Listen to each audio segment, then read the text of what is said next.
Okay, let's get started in the interest of time. Welcome, everyone. Today is an 13th seminar of our program, which has been sponsored and conducted by Circle. And I'll introduce Circle in a second. What does Circle mean?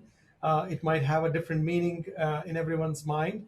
But today's seminar is Can Next Generation Assisted Reproductive Technologies Enhance Livestock Productivity and Farm Income in India? Um, I'm Pavneesh Madan, and I'm a professor of biomedical sciences with a focus on reproductive biotechnology at the Ontario Veterinary College here at the University of Guelph. And I'm also one of the members of the Circle. And so the interesting question is, what is Circle?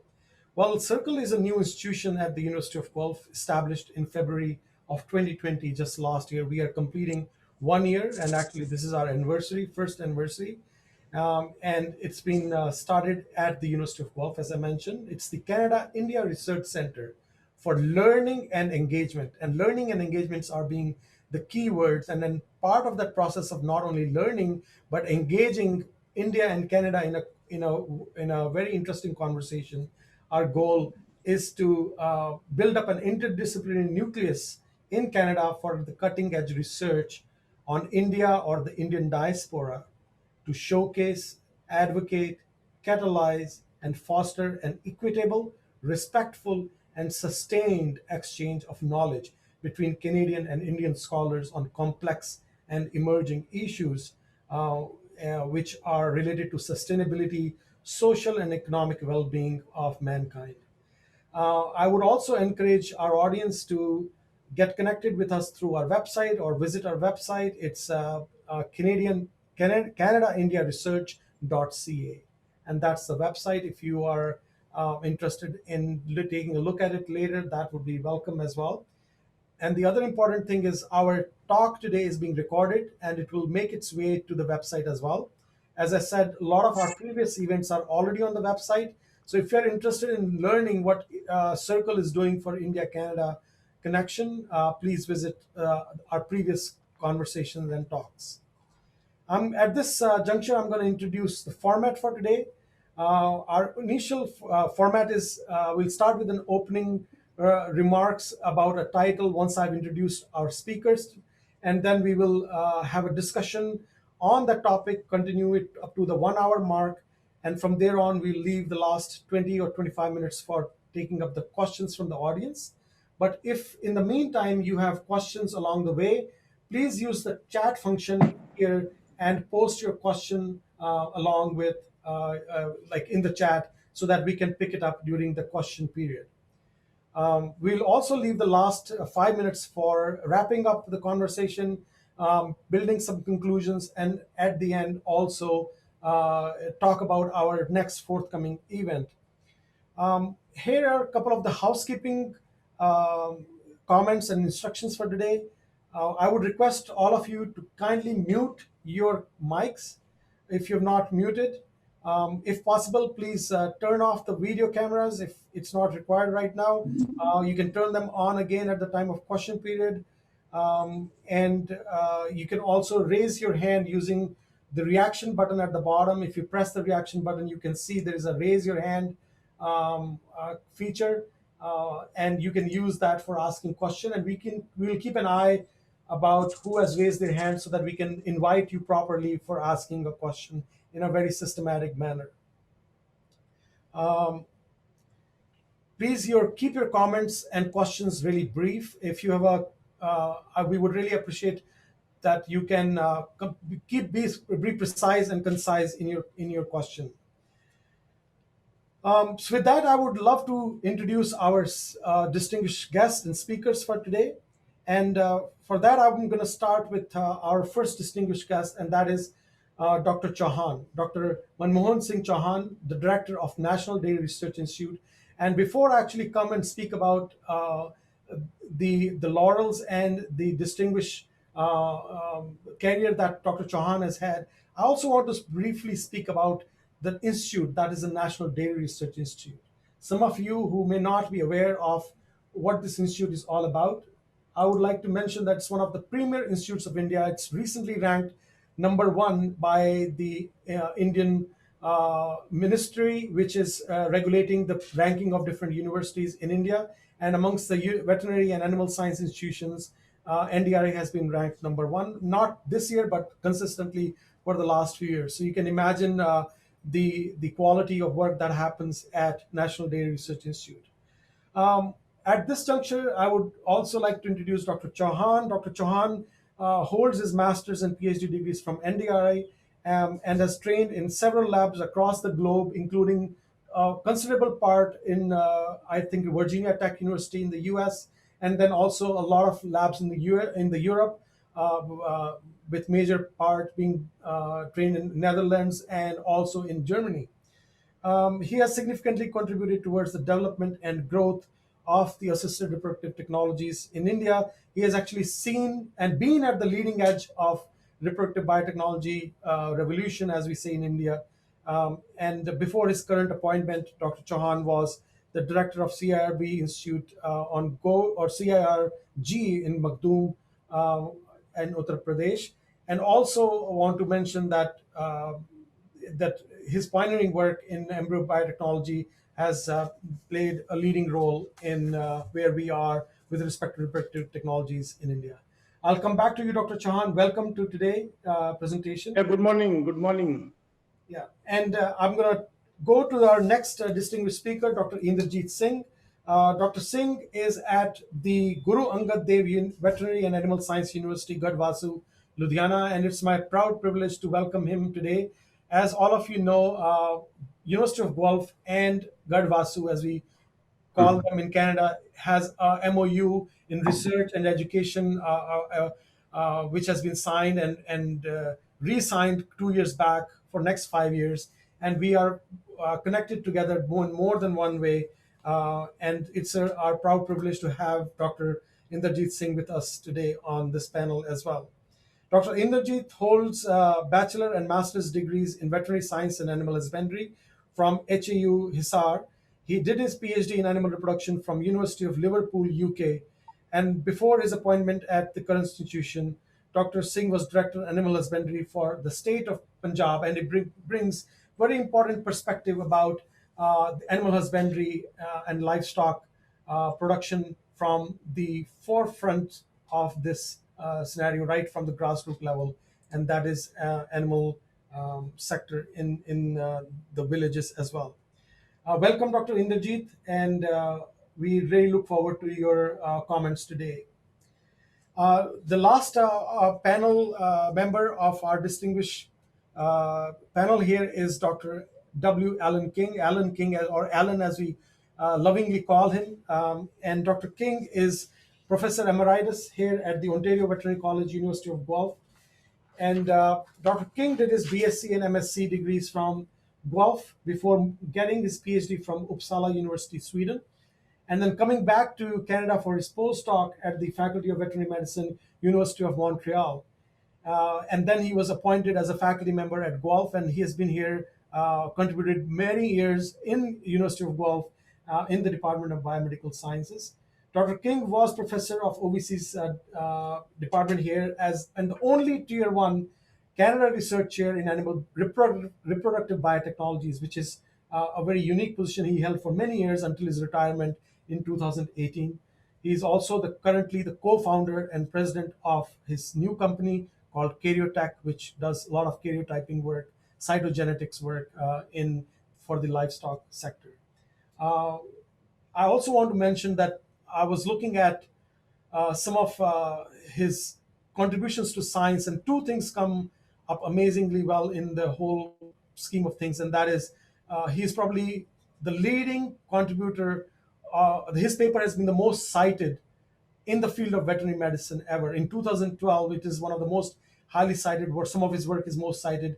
And he's just touching close to 10,000 citations. That speaks about how much of his work has been recognized all over the world. So with that, welcome, Alan. And although he's just next door, but thanks to COVID times, we are sitting in two different rooms and sharing this through a virtual platform. So welcome to all the three speakers. And without further ado, let me go first to Dr. Chauhan for the opening comments about this very important topic about improving farmer livestock, livestock contributions towards farmers' income. So over to Dr. Chauhan. Okay,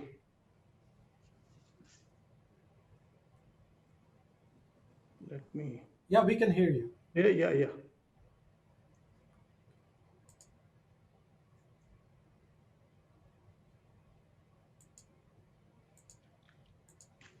So thank you very much, Professor Omnis Madan.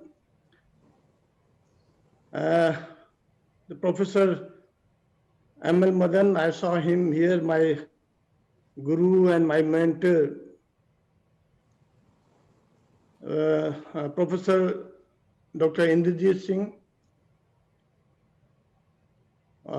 Professor Dr. W. Allen King, and all the panelists here.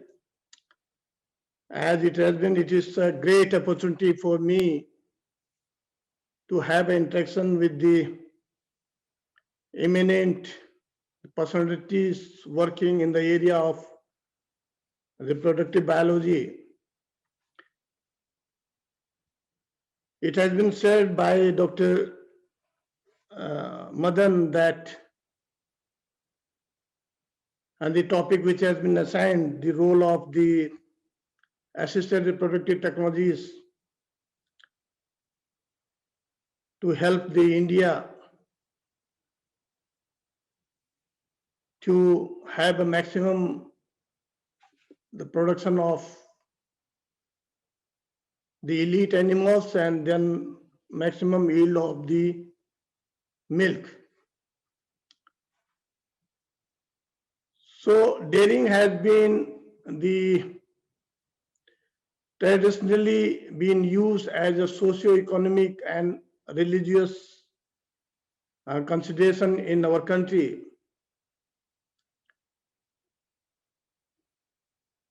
being undertaken by the farmers as incidental to crop production, not as a commercial farmers, but commercial enterprise per se, despite of largely subsistence nature of the activity. The rearing of dairy animals has cushioned the rural households from instability in crop production, serving as an important source of supplementary income of the farm families. In past 4 decades, conditioned by the factors such increase in the productivity of dairy animals in India, rapidly rising demands of milk in the urban areas, and greater monetary needs of rural households to fulfill their growing demands for non-agricultural commodities, improvement in milk procurement, road infrastructure, etc. There has been buoyancy in marketed surplus of milk from the rural areas. And another change which has been observed gradually and which is taking place is the increased shift from the maintenance of dairy animals on home grown feed inputs and public goods to purchase feed inputs due to decreased size of land holdings and shrinking common property resource base. And is setting in the trend towards commercializations of dairy enterprises, which would be reinforced in the time to come, has made today dairy farmers vigilant about the economics of milk production. Unlike his predecessors, who was not very cautious about the net returns from dairy, and several cost components did not involve out of pocket expenses for him. So we have today is 107 billion US dollar market, out of which 54 self consumption of the milk here and 46 sold in market, which is around $49 billion. So out of that, 70% is being produced by unorganized sectors, being maintained by unorganized sector, and 30% through the organized dairies. So as far as the cooperatives are concerned, we have a 7 billion market US dollar. And you know that Amul is one of the very important brand here in India, which has 5 billion US dollar market. And here I can share you that hardly less than 70% of the surplus milk is being handled by the Amul, and just 2 billion is being handled by the mother dairy. So you can see that here the 55% of the private player are processing the milk directly from our farmers.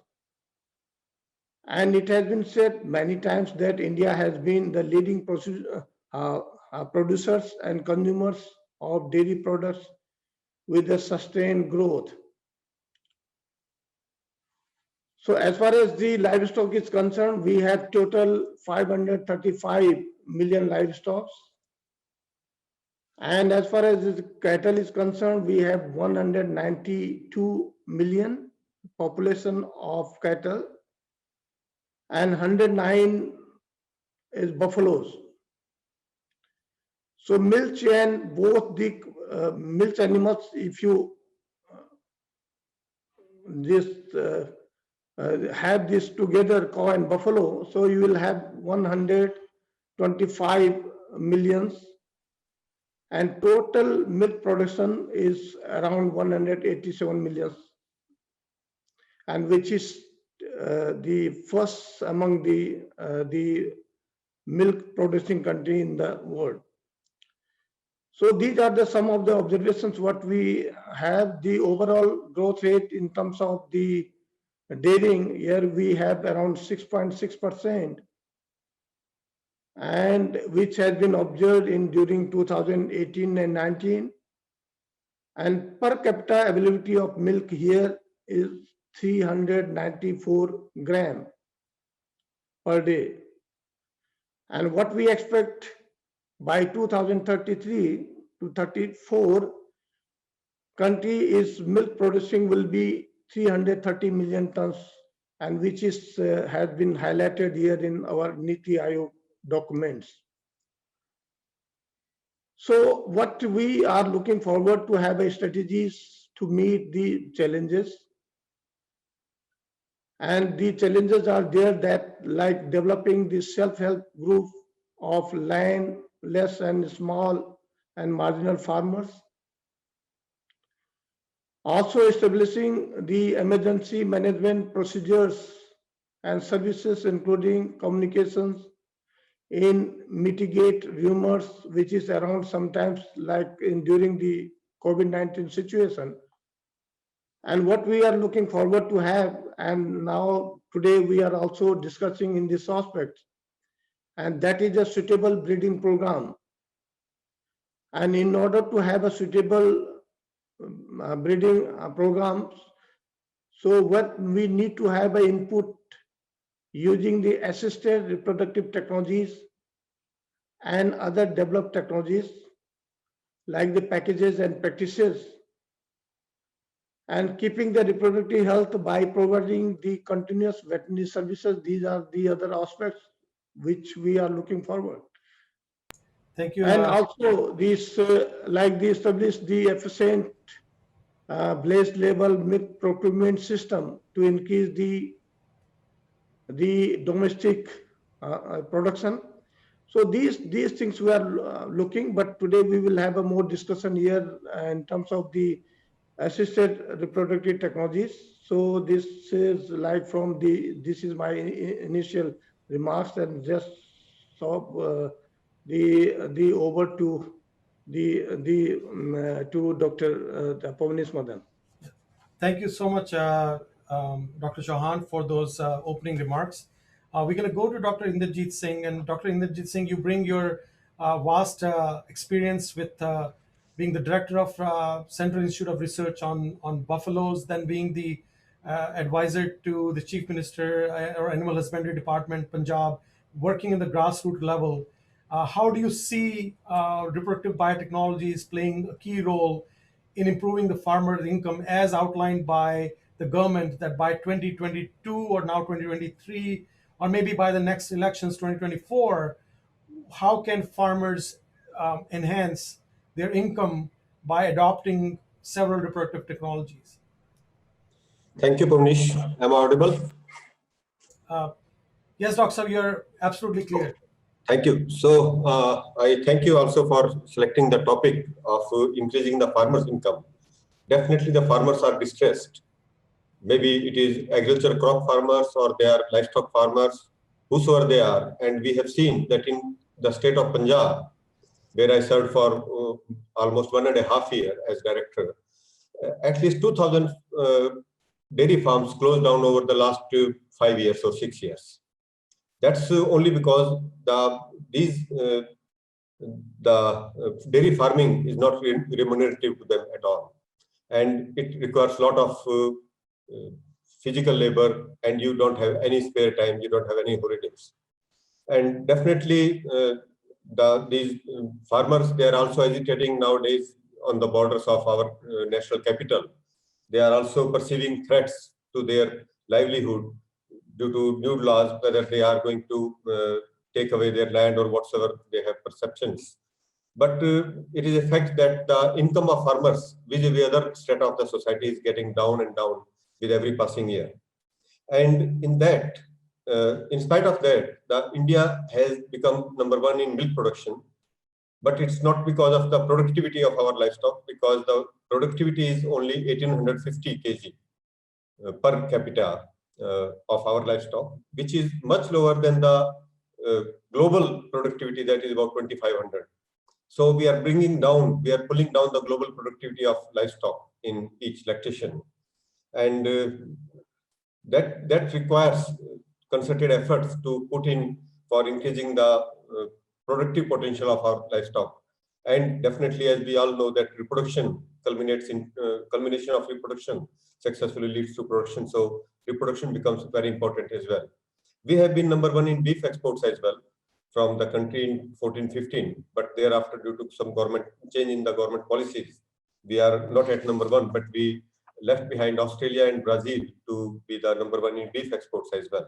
And that is the beauty of our native livestock, that is buffalo, which gives us about 50% of milk, and that it is only the buffalo milk that is exported, that buffalo meat that is exported as beef, that brought India as #1 in that also. If we talk of the assisted reproductive technologies, the single most important and the simplest reproductive technology which has brought the transformation in animal husbandry sector, that is artificial insemination. It is artificial insemination that started with frozen semen in somewhere in 50s. That has transformed the entire genotype, the productive potential of our livestock, and we see same bull having its genetic spread across the globe, across the continents. So that is the most important transforming. And in that aspect, I'm happy to share with you that the government of India has given a lot of emphasis on improving the AI services. Previously, when we were students, we saw that the AI services were not good, and it was more of a failure story than success. And this was just considered a burden by the field functionaries. But now people are realizing, and now we have about 49 semen stations, which are A-grade accredited by the government of India. Central monitoring unit is there, which monitor all aspects including record keeping, the output, quality of the output, from all angles, and then they certify these semen stations, and only A and B graded semen stations, they are allowed to sell their semen across the country. Others are not allowed. So that is a very good thing that we have seen. And from male aspect, if we see, another assisted reproductive technology can be sexed semen. And this sex semen is very, very important, at least for India, where the slaughter of cow is prohibited. But when we go to the cow farmers in the field, they claim that they don't have any much issue about the birth of male calves because they don't survive. They simply say that they don't survive, but they are not allowed to survive. So they don't need sex semen either way. But definitely it is very useful for replacement heifers in case the technology is cheap. At the current rate, about 1,200 rupees per semen straw for a normal bull. If it is sexed, the farmers cannot afford to use 2 straws and to repeat the animal next time again with the sex semen. However, with the new technologies that are available, the conception to first insemination as high as normal convention semen, about 45 to 47% is achieved in India, which is a very good omen for this technology to take further strides in the country. Another aspect of ICSI, in case of male, I don't advocate that to be used, because ICSI we use only when there is some deficiency in the spermatozoa of the male. And I don't think that we should advocate this type of, unless there is some other sentiments attached with that particular male, that some family wants its offspring or like that. But in livestock, I don't see any reason we should promote this. Then the main aspect of assisted reproduction comes in the female, where since ages we have been trying different technologies, including synchronization of estrus, induction of estrus, and lately this embryo transfer technology, not lately, also it was also tried many years, decades ago. But in Moet, as we initially started with, the problem is of the hormonal turmoil within the animal body, that the superstimulatory hormones they play in the animal's body. So that is not always admirable, and it is to be removed. And then came the OPU and IVF. And we all know that Brazil has made good progress with the OPU IVF, where 95% of the IVF are conducted in Brazilian farms. And they have made good use of this technology to make progress in the improvement of their livestock. And those indigenous livestock which belong to India, they have improved, they have outperformed even the exotic HF animals, Holstein Friesian, in milk production, and that too of better quality.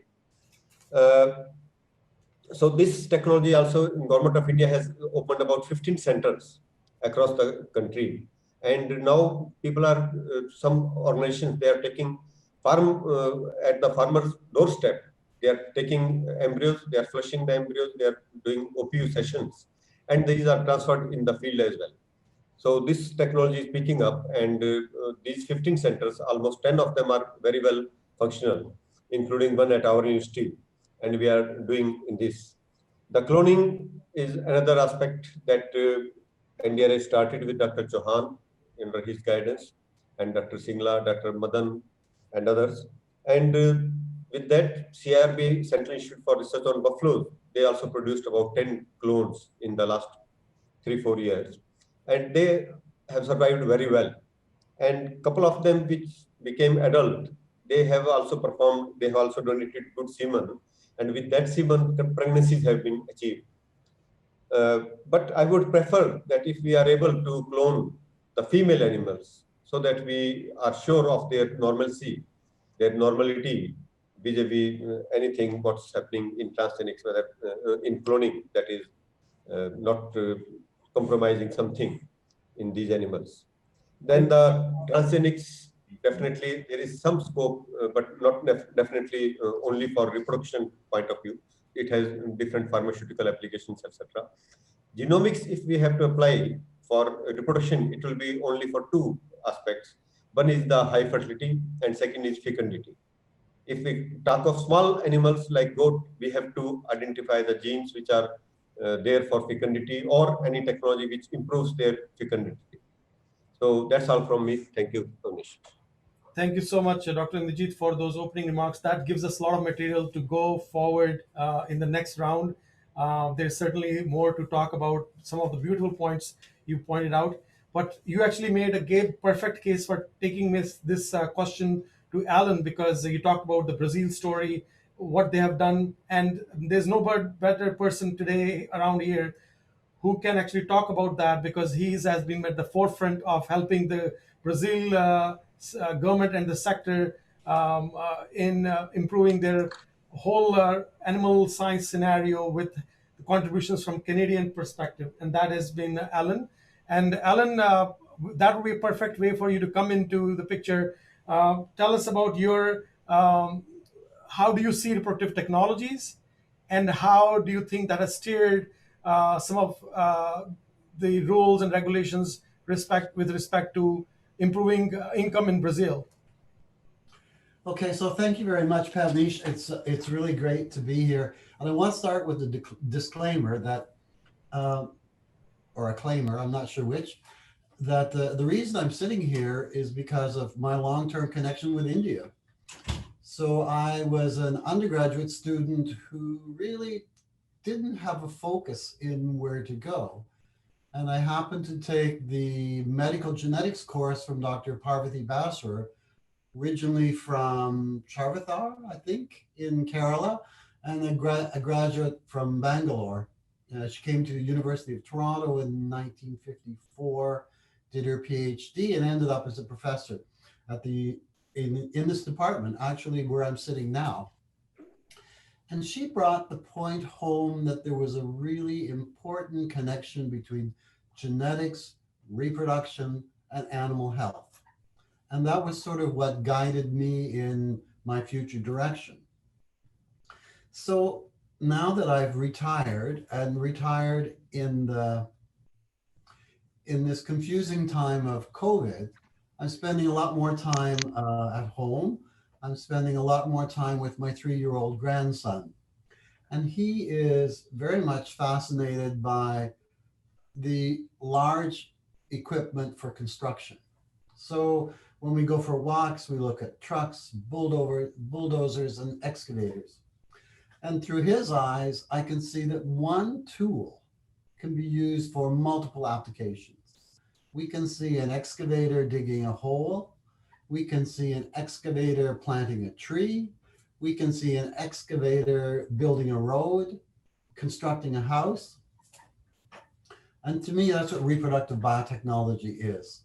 It is a biological-based machine that you can use for multiple things depending on what your requirements are, what you can do, what the environment you're working in, but most of all, what you can imagine its application is. And so if we look at how reproductive biotechnologies have come about, they've come through fundamental research, fundamental understanding of reproduction, reproductive physiology, and then moving from basic research to field applications, to breeding companies, to the farmers, to the producers. And so it's this chain of events that has led to an amazing revolution, actually, in animal agriculture, levels of production. And one of the really interesting thing for us, and we've discussed it already a little bit, is that it's applicable to, sorry, I'm just checking my time, applicable to multiple species. And so in both Pavnish and I have research labs in the reproductive biotechnology and health unit of the Ontario Veterinary College. And our labs, among others, produce a number of graduates trained in reproductive biotechnologies. And where they go after graduation varies a lot, but they have a similar background. And so they end up in human in vitro fertilization clinics. because of the similarity between the bovine embryo and the human embryo. They end up in medicine, human medicine, veterinary medicine. They end up in biotechnology companies, stem cell research organizations. They end up in business. And we're very pleased to say that one of our graduates is the Deputy Minister of Human Health in Ottawa, heavily involved in the COVID situation that we're living with. So from the Canadian perspective, we initiated, like other countries, in the artificial insemination in the post-World War II era. So in the 50s, becoming more and more accessible, becoming more developed and adapted to our agricultural schemes, to our climate, to our environment. And then the next phase of getting really applied biotechnology off the ground was our interest in importing genetic material from other sources. And we turned to importing what we called exotic cattle from Northern Europe, Central and Northern Europe. So we imported these exotic breeds, but our system is animals are quarantined for a long period of time before they are allowed into the country. And one way then of speeding the production and proliferation of these animals was through superovulation and embryo transfer. And so these became the foundation for rapidly integrating and then multiplying valuable genetics. And so we worked together domestically and internationally. And the next phase of the development in Canada was we began to move towards in vitro fertilization. And in vitro fertilization has a long history in the fundamental research that was necessary to reach the point where successful offspring were born. And of course, we admire and look to Sir Robert Edwards, the person who initiated and developed the first human in vitro fertilization, successful fertilization, which resulted in the live birth in 1977. I should note that his PhD was from Edinburgh in the Institute of Animal Genetics and Physiology, and much of his early research was conducted on the physiology of reproduction in domestic animals. So we have a long integrated history in other species. We have a long history in wild and endangered species, using these as you are to increase the number and population of your indigenous cattle. So my experience here has been, we have gone from in vitro artificial insemination to embryo transfer, to in vitro fertilization and ovum pickup, to the commercialization of these areas, to we did some work with cloning, although we do not officially allow the use of cloning in Canada. We are working together with companies and individuals for stem cell technologies, and also the genomic revolution, which has now spread to the point where we don't do our bull testing the way we used to. We don't do, it's become very rapid. We do it through gene screening and gene technology so that we can predict the future production levels of our bulls used for insemination without needing to go through the long periods of breeding them, evaluating the production of their daughters. So we've gone through some very basic technologies to some very advanced technologies which have sped up the development and the dissemination and the increase in production levels. And I think these are very critical and important technologies which come into play. How's my time, Pavnish? Yeah, just a minute if you want to wrap up, Alan. Okay, so I just want to then briefly touch on my experience and what I've seen in Brazil, because it's we also have strong student training and collaboration back and forth, and India has a very strong connection to agriculture, animal agriculture in Brazil. So there are two breeds of cattle which are very noted and very important. One is the Nilori breed, which probably you have to tell me which region of India they originated. Andhra Pradesh. And they first appeared in Brazil, I think 1890 something. And they have now become one of the leading breeds of cattle because of their adaptability, because of their production parameters, because of their tolerance of climate, and so on. The other success story for Brazil has been the creation of a synthetic breed, the Girolandes. It's a cross between Gir cattle and Holstein Friesian, and 80% of the milk in Brazil now comes from this breed of cattle. And the final production cattle are 1/8, 1 or 2/8 Gir and 6 or 7/8 Friesian. So they have slowly been integrated, developed, selected for the adaptation to the climate, to the environment. And finally, where I've been most impressed has been the water buffalo.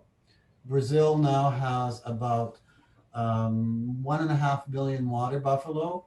I know that pales in comparison with the 150 million water buffalo in India. I think it's something like that.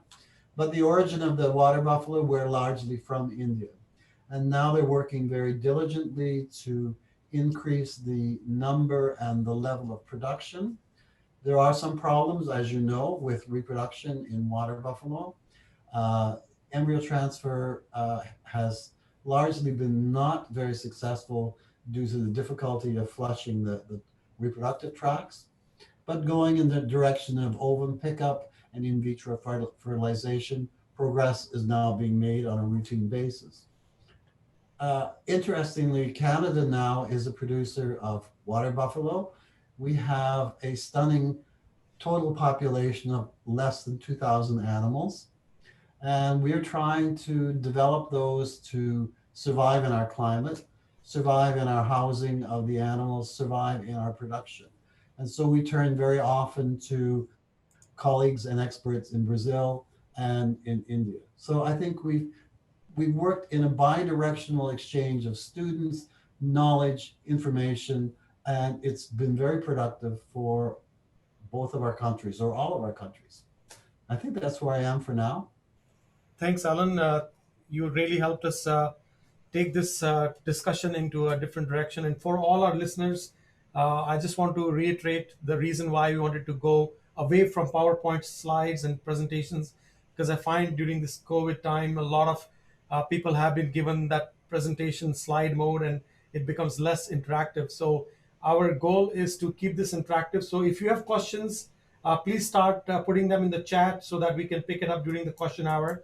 But with that, I'm going to go back to Dr. Chauhan and lay out one of the first elephants in the room. And I think today's panel is going to be releasing some of the elephants out from the chamber. And I think one of the biggest elephants in the room has been that about close to 85% of our farmers in India are marginal and small, but they own up to only about 45% of the land while possessing 75% of the cattle. And exactly.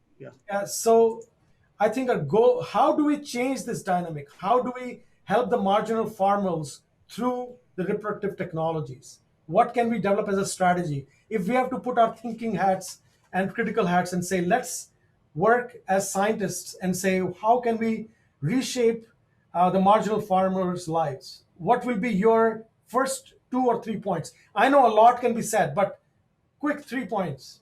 Yeah, a quick case like this, so we need to have a quality bull availability to them, number one, or the artificial insemination program properly. Or for that, we have to, as a scientist, we have to work on the genomic selection of superior bulls and cow. And once we have a genomic selected animals, superior animals, and particularly bulls, so those bulls can be utilized for the artificial insemination program. But as far as the art assisted reproductive technologies are concerned, so what we need to do is we need to move further, and where we can have it has been said ovum pickup, through ovum pickup we can go for IVF and then produce the have a superior improved or progeny tested bull semen and produce the quality bulls, and which will be available for subsequent AI program. And once you have a AI program suitable, so definitely it is going to improve the marginal or small farmers' livelihood. So, Dr. Chauhan, the interesting part from this is that whenever we come up with some kind of these solutions, including genomic selection and providing some incentive, it's always, they say, the big farms and the private sector always comes and hogs the first, we call the cake of, or the cream of the process, and the marginal farmers always are left behind because something has not reached them. So how do we go through this barrier? If you can have some quick comments about how to go direct to the marginal farmer, how we can bypass the big dairy sector, the big farmers who can afford everything. We can bring a technology and they say, yes, bring it to my door because I can pay you X amount of money. And then marginal farmer stays out of this process. You see that Pavani, the biggest problem what we have in the farmers doorstep, and that is particularly the marginal and smaller farmers. They do not have a sufficient money available with them.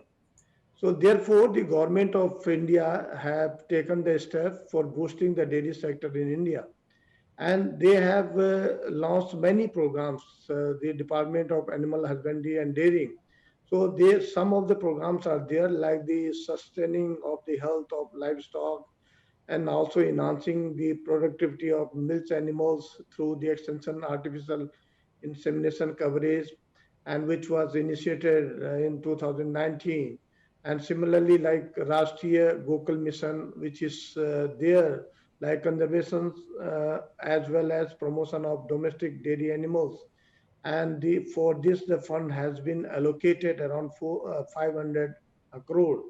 But what we have learned here is the mainly the we have a artificial insemination program going on, and I have been told, I'm told by the many the state governments people that they have inseminated around 70 to 80% population. But in terms of the calf uh, on the ground, so you can see hardly 30%. So it's still, it means that we need to have improvement in this direction. Dr. Indrajit is there. He knows that what is the situation in farmers doorstep and in the field level. But definitely we need to have a very good skill manpower in terms of the inseminator. Like the what we have is inseminator probably or para veterinarian. They are not well knowledgeable to use the semen, the available semen, and also some of the like the maintenance of the semen there in their local clinic. So those things are, and of course the government of India is looking forward to have the proper system. And so there are many programs which have been initiated, and hopefully the once these programs will be implemented properly, so the achievements will be made. But as a scientist, what I believe that our job is to train the manpower, to have a very good skilled manpower, give them training in our center, in our institute, and then once they go back to their respective clinic, so definitely they are going to use this in their respective area there, and definitely the improvement will be made. Thank you, Dr. Chauhan. Let's go to Dr. Indrajit. And Dr. Indrajit, would you like to add something to this helping the marginalized section of the society, how we can improve the productivity of farm animals from these for this sector especially. Yes, Pavnish, you said rightly that these small and marginal farmers, they have 40% of the land, but they have 75 to 80% of the livestock holdings. So it is more equitable as far as holding is concerned. The livestock holding is more equitable. Then we have to see the animal husbandry practices that are practiced by them. There, they are having only 1, 2, 3 animals at the most, and they are kept tethered all the time. So there, the main casualty is the heat detection. So even the simplest technology of AI, of ART, that fails there. So the first requirement is to have a very foolproof heat detection method or technology available to them, so that they can get their animals inseminated with better quality semen and they get a better quality calf. Second, for as Dr. Chauhan said, it is very important that the inseminator who goes there, he is competent enough to ensure high fertility to first insemination. Otherwise, their faith in the technology is also failed, and they don't go for insemination. They rather go for a male bull, which is first available bull, notwithstanding what's its genetic makeup or what. And the third aspect will be if the sex semen with better fertility, if that can be made available to these type of farmers, definitely they can reap better benefits. Thank you so much, Dr. Indrajit, for those comments. Alan, what are your thoughts about um, did the similar approach work really well in Brazil, and what are your thoughts about the points mentioned by Dr. Chauhan and Dr. Indrajit? You know, I agree with all of the comments. One is the have to have an outreach to the producers, and they have to trust the technology that you're providing. And I remember I've spoken to farm groups when we were talking about transgenic livestock, talking about cloning, and they'd say, "Oh, we don't want this biotechnology stuff." And I say, "Okay, do you use any biotechnologies in your production?" "No, we don't use any." "Okay. Do you do artificial insemination?" "Oh yeah, we do that." "What about embryo transfer?" Oh yeah, we do that." But so the awareness of where one technology becomes a routine thing and where it's a novel thing is very gray. And I think we need to be ambassadors for making sure that people are aware that this is just a progression of what we've been doing. And we need to do that through training of the, I totally agree. We need to have artificial insemination that's going to work. We don't want to try to get people to use it and they end up having to use a bull that's available because AI is not performed at the right time, under the right conditions. So once you do that and it fails a few times, you lose credibility. So that, I think that's really important. And I think it's really important, as you say, for the marginalized farmers to be able to affordably access technology that's going to not only keep their milk flowing, but also provide the next generation of milk producers that are going to be more productive. So sex semen and efficient AI and heat detection, I think those are critical to be able to reach the smaller farmer. Thanks, Alan. And since we are short of time, I'm going to go to the other elephant in the room before we open it for our wonderful audience to bring in their questions. The other elephant in the room has been something I brought up at the WebHub conference. And I got a couple of emails after that because some of people thought that I was much bold than the occasion required to say that. But that is another elephant which I think both India and Canada need to talk about. And that is vis-a-vis what is indigenous and what's foreign. And the indigenous, and I think the point Dr. Indrajit Singh brought about that more and more farms are closing, farmers are giving up on cattle because it's not becoming sustainable. The cost of production is higher than they can envisage.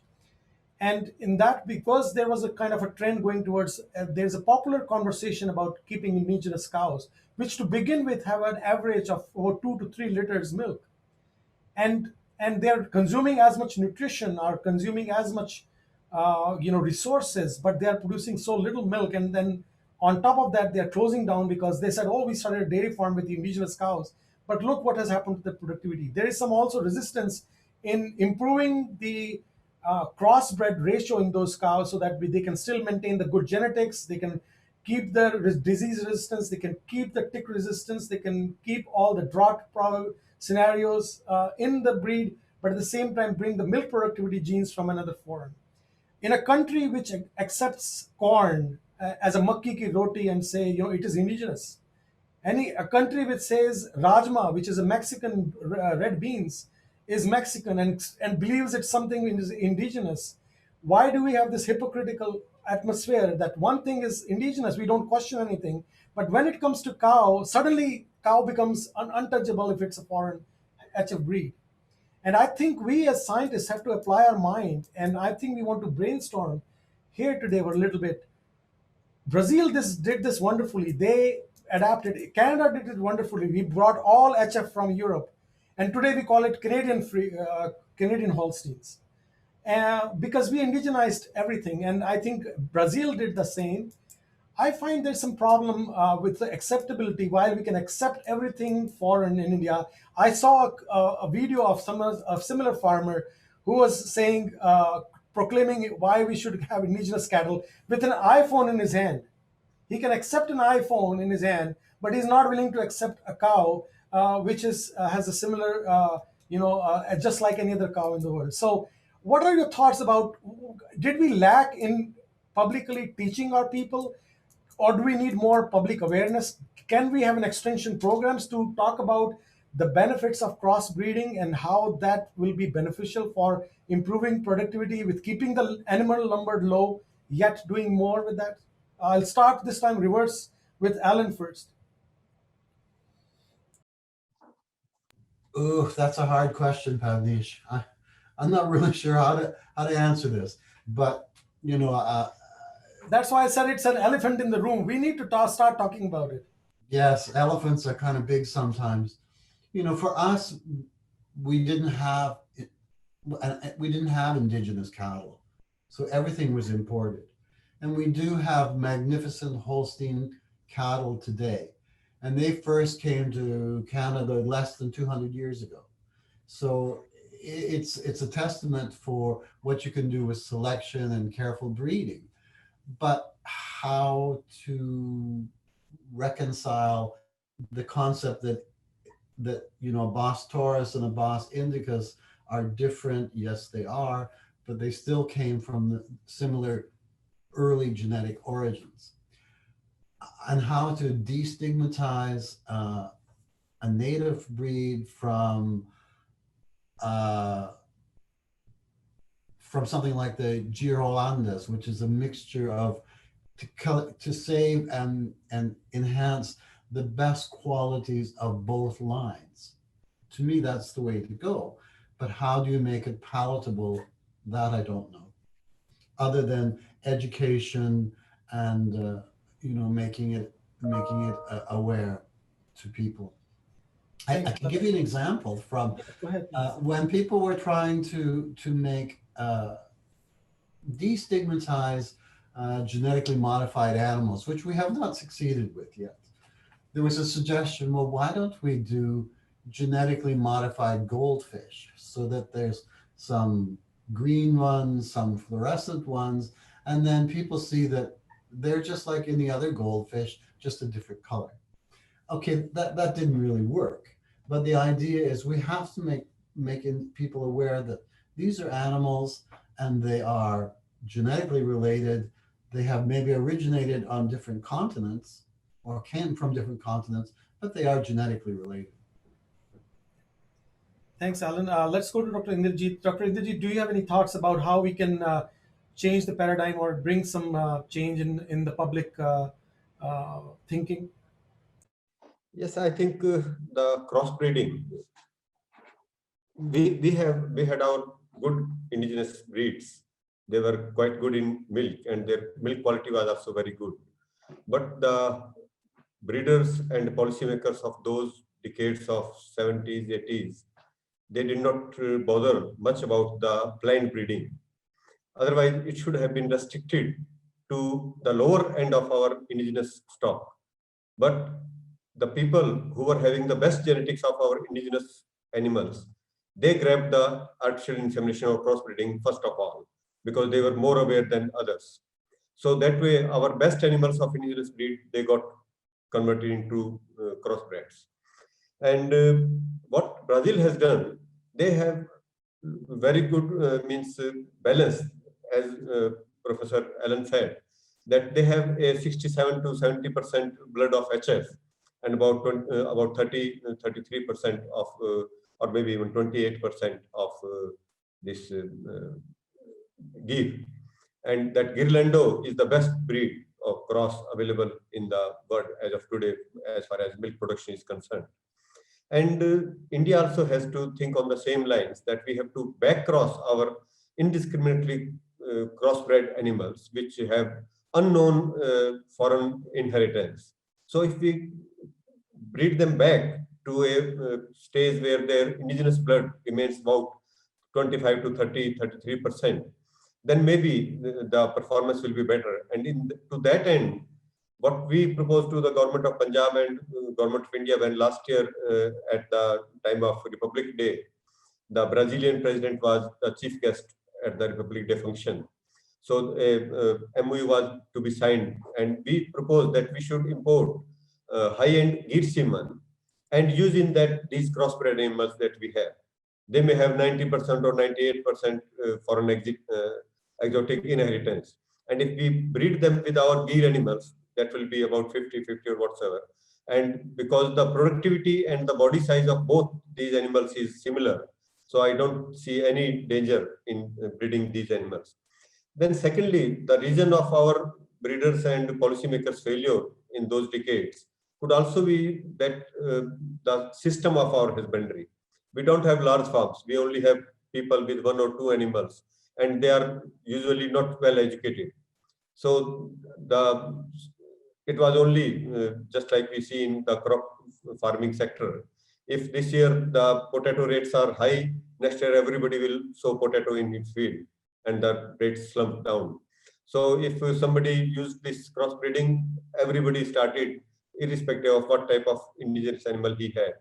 So, but on the other hand, we also have very beautiful indigenous animal, that is buffalo. That is 100% indigenous, as Alan said.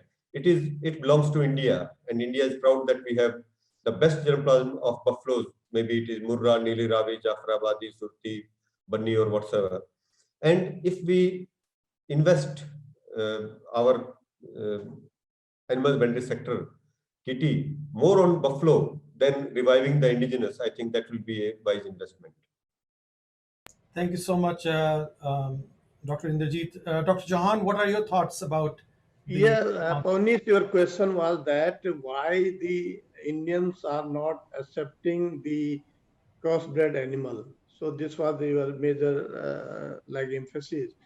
And you see that what we have learned in India, that we rate the milk on the basis of the fat availability or fat percentage, and also the SNF. So many times it has been said that the crossbred animal has a lesser fat and lesser SNF.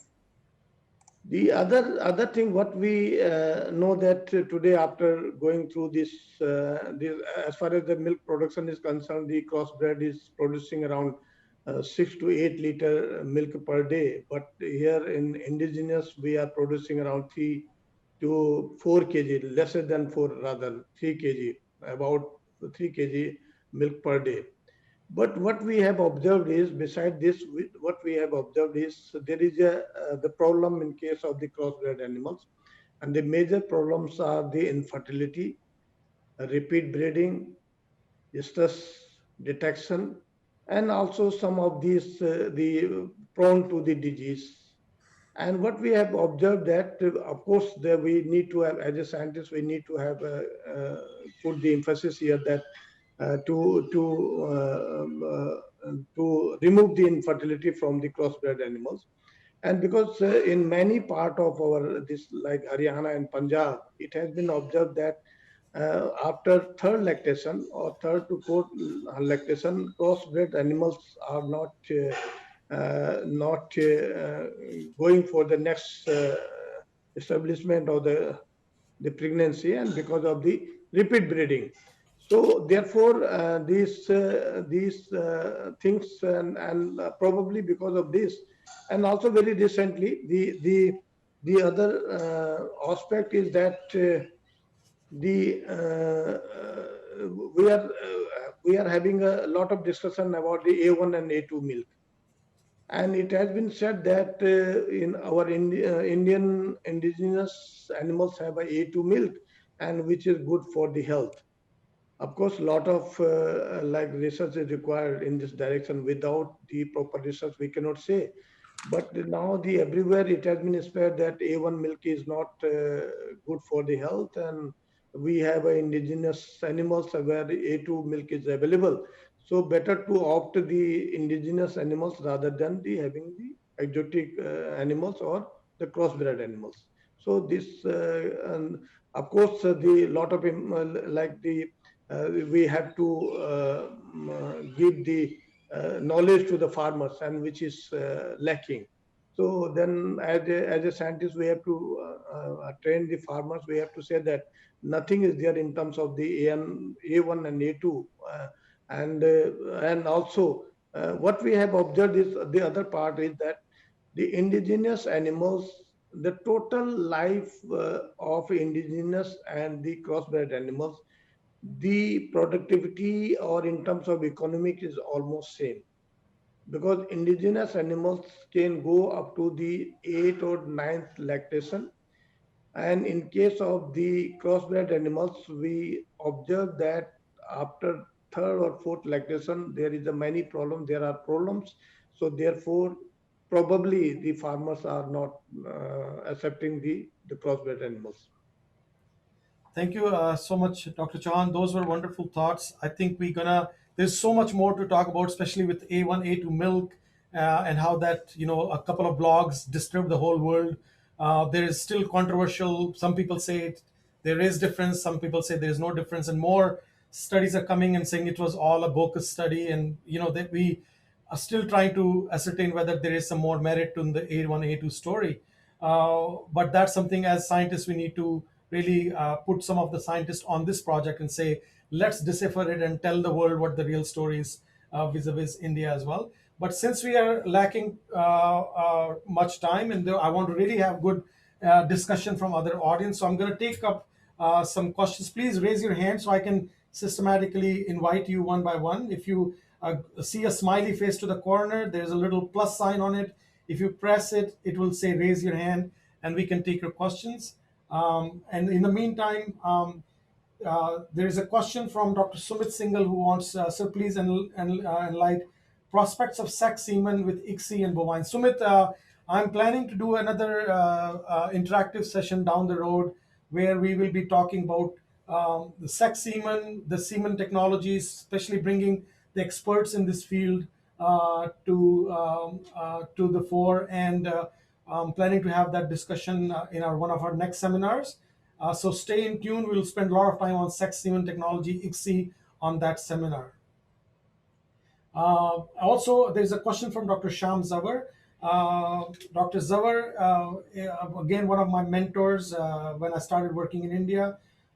Can I get a minute to give some updates on IVF in India? I know I learned embryo transfer partly from Dr. Zawar. So Dr. Zawar, please come on the mic, but please keep it brief if you want to just give a comment about what Raymond is doing now with IVF.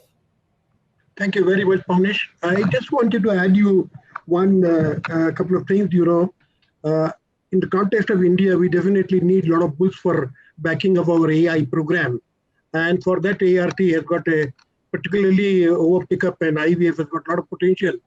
And in context to that, yesterday only there was a meeting with the government of India, even decided to have about 200,000 IVF pregnancies established over the next 3 years, and through which a National Dairy Development Board is going to be the implementing agency, and the end implementing agency will be the milk unions. And they have shortlisted 87 milk unions of the country, spread across in 15 states.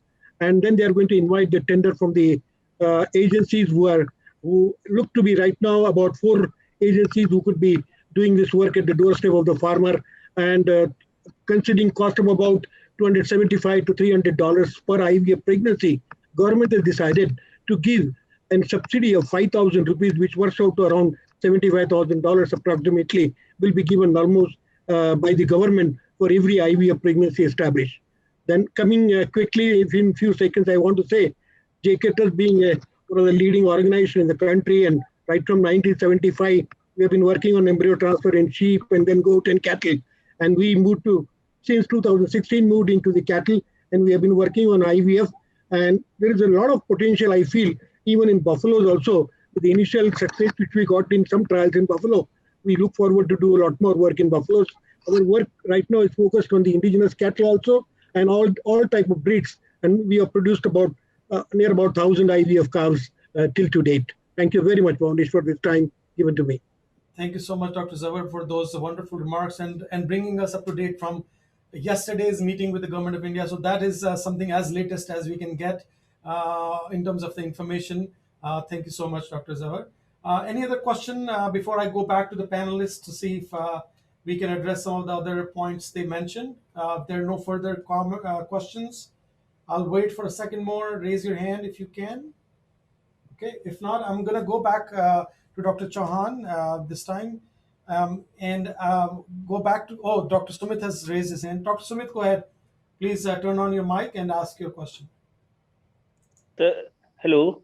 Yeah. Sir, am I audible? Yes, you sir, are. Sir, as it's A1, A2 is always a controversial issue. Sir, as we are also the part of the government, and we are planning like that, we should give knowledge, or we should say to farmer there is no difference between A1 and A2. Sir, is there should not be any platform like that? We scientists should discuss with government so that such confusion should not be created, and should be on one hand only, one side only. Great point. Let me give the answer Sir, of this. because it is always a confusion. Farmers, why farmers is put on the confusion side? Yeah. Sumit, thank you for raising this issue. Last week we have a discussion with the BIS, who makes the standard for the every whatever we have, like in terms of the milk production or dairy the products. So there was a discussion about the A1 and A2, and then last year we had also the brainstorming session. Professor Madan is here, like on the A1, A2 by National Academy of Agricultural Sciences. And it has been clearly mentioned in that document that there is no difference as far as the impact of A1 and A2 on the human being, on the human physiology is concerned. So clearly mentioned that there is no such like the difference or clinical observations or the reports, the scientific reports available on the A1, A2, whether A1 is harming the human physiology or A2 is benefiting the human. So we can have that discussion in India, and you are the better person to explain the farmers and to the community and to our people that there is no difference between A1 and A2, so they are equally good. I think once that message also goes to the farmers about this non-difference that exists, maybe more farmers are willing to go and go with the prescribed line of crossbreeding, so that the genetic material does not cross above 60 or so from terms of the crossbred line. I think it becomes more opportunities for farmer to improve their productivity based on the conversation, and our simple informative process will help us reach out to farmers to improve their livelihood as well. Any other question from the audience? Thank you, sir. Yeah, thank you, Sumit, for that wonderful question. Thank you, sir. If not, I'll go to Dr. Indrajit. Dr. Indrajit, the point that was mentioned was also about that when we look at improving the livestock or the farmer's income, the crop improvement or the productivity in the farmland has a ratio of impact factor of only 1:1.8. But when it comes to enhancing their livelihood by improving the productivity or adding value addition to the milk or doing anything related to dairying, then the impact factor of their livelihood improvement improves by 1:8, which is almost 8 times if they are only dependent of crop sciences. Knowing this very well, that is going to be a game changer in improving the income of the farmers, what would be the top three policies you will create in like terms of extension from your university, so that the grassroots level farmers, I know farmers in Punjab are already very aware and much more higher productivity, but I want to use the Punjab experience to let the other parts of India know that this is something that can be done to improve the farmer income. Well, if it's only related to ART, I think it can be only the AI and the sex human application with proper heat detection aids. And to that end, the organized farms, they are also using the precision farming nowadays in Punjab. And they have these electronic heat detection devices on each cow, which tells the precise time for insemination for high conception rate. But that's not the case with all the farmers, and especially with the small and marginal farmers. So the most important factor that's going to increase the productivity of our livestock, of whatsoever genetics they are, is the balanced nutrition. If we can improve the nutrition, that will not only improve their productivity, but also the reproduction also. And that is one aspect. And the second advantage of this ART, especially the embryo technologies, is that we can, as Professor Allen said in the beginning, we can transport the germplasm from across the continents, across the countries, without any risk of importing exotic diseases. So that has been very emphatically researched and shown by Professor Elizabeth Singh from Canada, that all sort of different microbes, viruses, protozoa, they are not transmitted with embryos. So this is the biggest advantage. But as far as the small and marginal farmers are concerned, if they can get regular cycles of reproduction, regular cycles of calving, that added with the balanced nutrition, that is the best they can do. When we were having a meeting or a group for creating the dairy roadmap for the state of Punjab.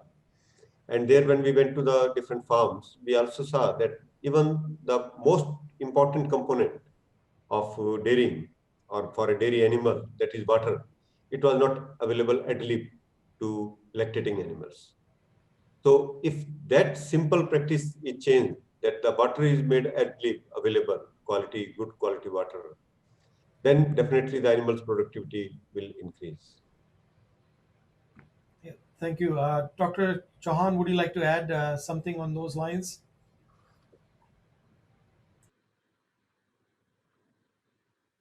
Dr. Chauhan, you're still on mute. If you unmute. Yeah, nutrition is very, very important aspect. And you see that as it has been said, that what we have learned is around 60% cost of raising any animal or any dairy animals require the nutrition is required. Nutrition input is required. And so therefore the other is also that sometimes when we are going to check the heat, because if the farmers miss one heat, he is going to lose around 5,000 rupees per heat, and missing of per heat. So it means that therefore the proper management practices is required. And some of the, like what we have learned, that because of the mineral mixture availability is very, very important to the farmers, the doer stuff, because sometimes they are giving the feed properly, but without having a take care of the trace elements. And you know that in reproduction, the zinc and copper is very, very important.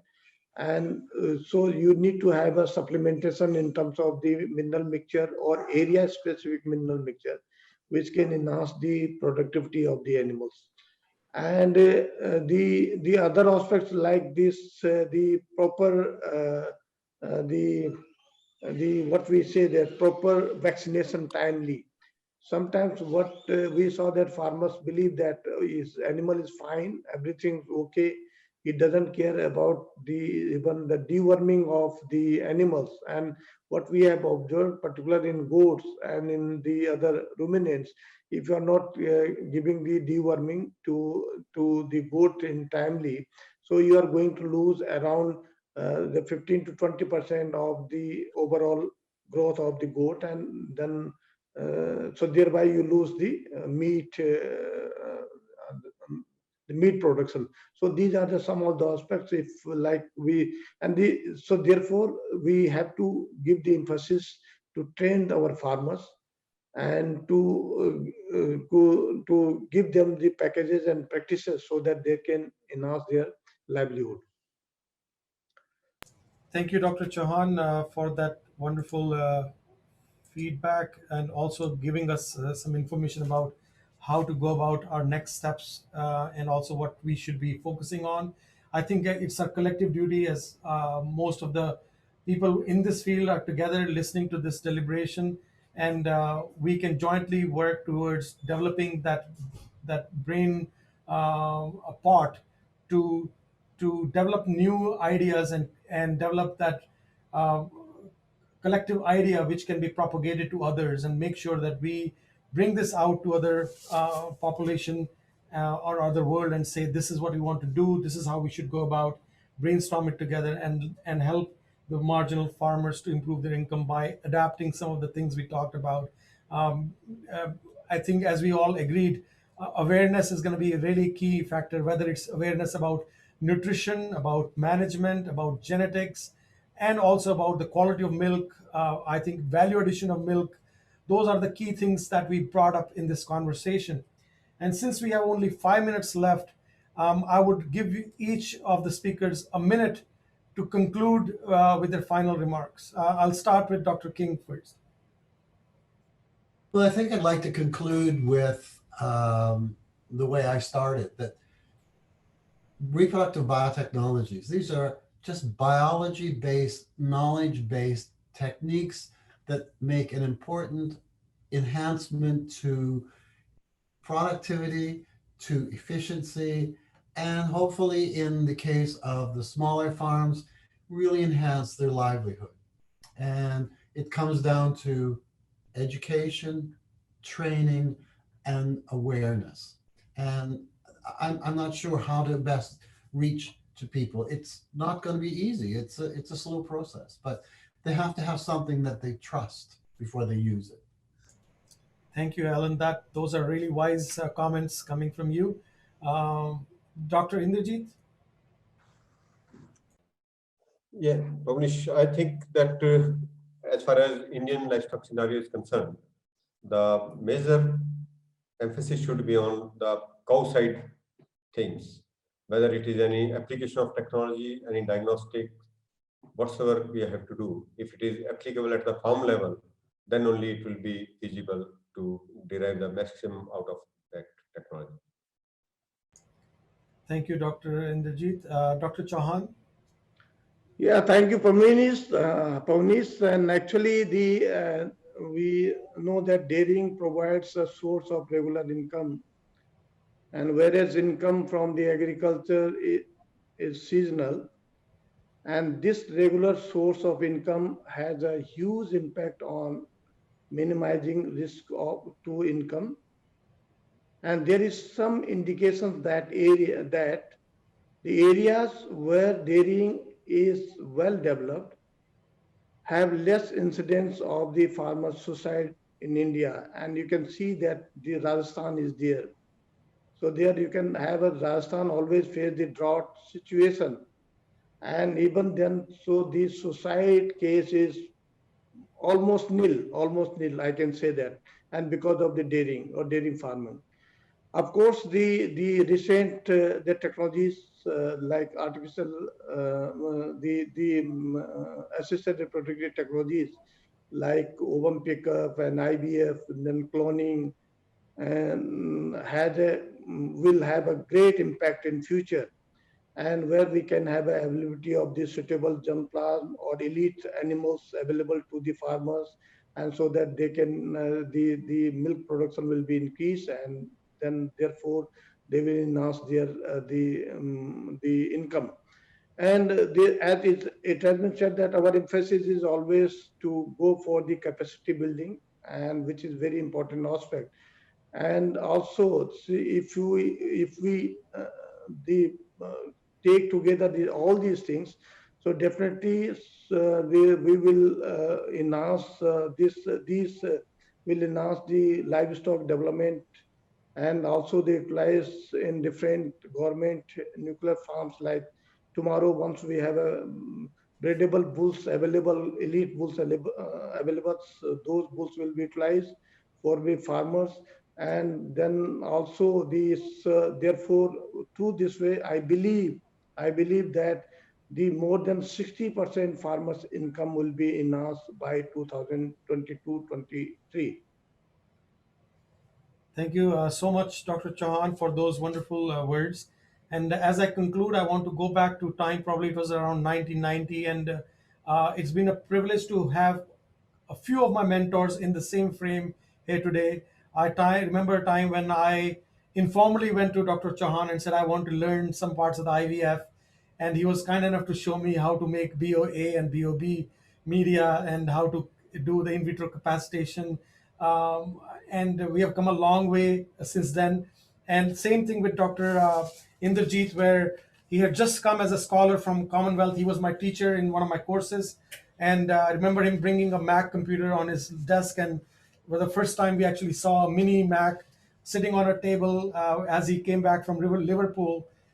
Sharing the same frame with him today is very pleasing. And also Dr. King here, who has been my mentor since I passed my PhD and came towards the central Canada or southern Ontario. He has been a fascinating person to work with. I thank all of my three mentors for being here today, for deliberating, taking the time. And I know it's really late in India, almost about to being 11 p.m. in the night. But I want to really thank you on behalf of Circle for being here today. And I look forward to more renewed participation and conversations to strengthen the science between India and Canada. Also, would like to thank all the people who are present as an audience today, and some of you who contributed with your intellect by bringing some questions, and Dr. Zawar for bringing us latest information with what the government of India is planning to do in terms of improving the livelihood right from, as they say, from the oven. That was the information which came right from the oven. With that, I want to also let our listeners know that our next seminar is by Dr. Josie Whitmer, titled Waste Work in the Clean City, Perspectives of Women Waste Pickers, on Wednesday, 24th February at 11 a.m. Again, 11 a.m. is the standard time. I know in India it gets a little late, 9:30 p.m. at night, but that's the time that Circle has fixed for these seminars, and therefore it would be interesting to know the story of the waste work in the Clean City by Dr. Josie Whitmer. If you are interested in this topic, please log in again in our next seminar on February 24th. Once again, visit our website, CanadaIndiaResearch.ca. And at that, I would like to once again thank you all on behalf of Canada India Research Center for Learning and Engagement Circle. Thank you one and all for being here today, and we'll keep on this conversation in the Okay. coming days. Thank you, Pavnis, for giving us this opportunity to have an interaction and to see the Professor Alan King, I saw his many publications, very good quality publications in IVF initially, and then subsequently in other aspects, assisted reproductive technologies. Thank you for everybody, and we hope that we will be meeting shortly. Thank you so much. Thank you. Thank you very much. Bye. Thank Thank you. you, everyone.